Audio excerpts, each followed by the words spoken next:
My name's Zerkovich, and Creative Assembly have enlisted my help with this video to guide you to glory in Total War Warhammer 2. Lords and heroes can be recruited from their respective buttons in the central UI. If you want to raise a new army, you're gonna need a Lord. They may have a positive or negative trait attached to them, so examine them carefully before selection. Heroes can typically be recruited after constructing a specific building, although sometimes you can get gifted them as rewards.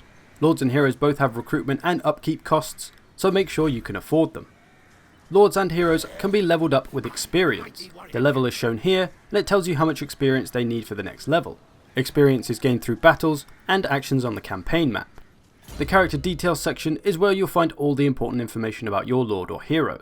You can see all their character stats, any abilities they may have to use in battle, all their battle effects which may apply to the lord themselves or the units in their army. These are mainly stat buffs, with some of them only being effective against specific factions.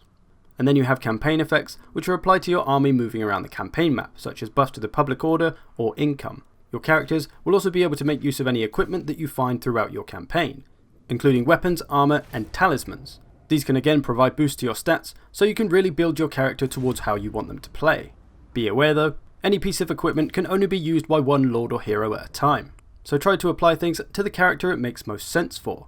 And then you have followers and banners, which can offer positive campaign effects, or buffs that can be applied to your units before a battle. Then you have all the info about your lords, such as the army upkeep and where they are, and then all the traits that the character has acquired on their travels. These can sometimes be positive or negative. These are mostly acquired through your actions on the campaign map and can't be specifically chosen. And then you have all the character's skills.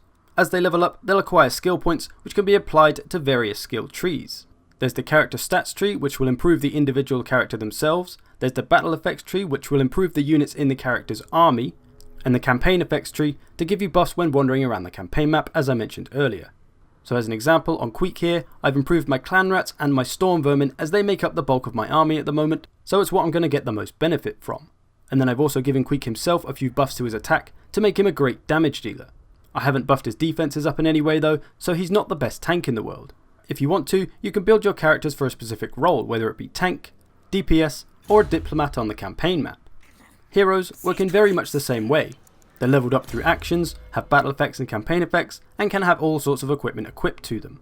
They also have their own skill trees, which you could aim towards making them deadlier in battle, or make them more useful out on the campaign map. Simply scroll over tooltips to find out what they do, and decide what's going to be the most use to you. As for my assassin Pustin here, I've been putting points into his assassinate ability to make him better at taking out enemy heroes on the campaign map. But all of your heroes do have different roles to play. They can attack individual characters to assassinate them, armies to try and slow them down so they can't move as far, you can attack settlements to burn down their buildings or assault their garrisons, and many more. When you attempt one of these actions, you can see its chance of success and chance of failure. There could be a potential risk that your hero will get injured or even killed, so use these actions carefully.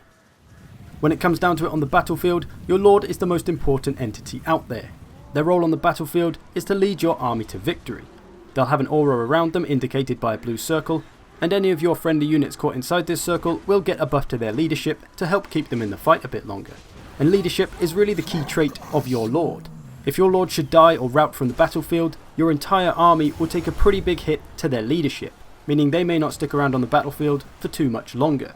So be sure to protect your lord. If they go down, it could be game over. Heroes, whether they be of the magic or melee variety, can be great for supporting your troops or trying to kill off enemy characters, especially the enemy lord.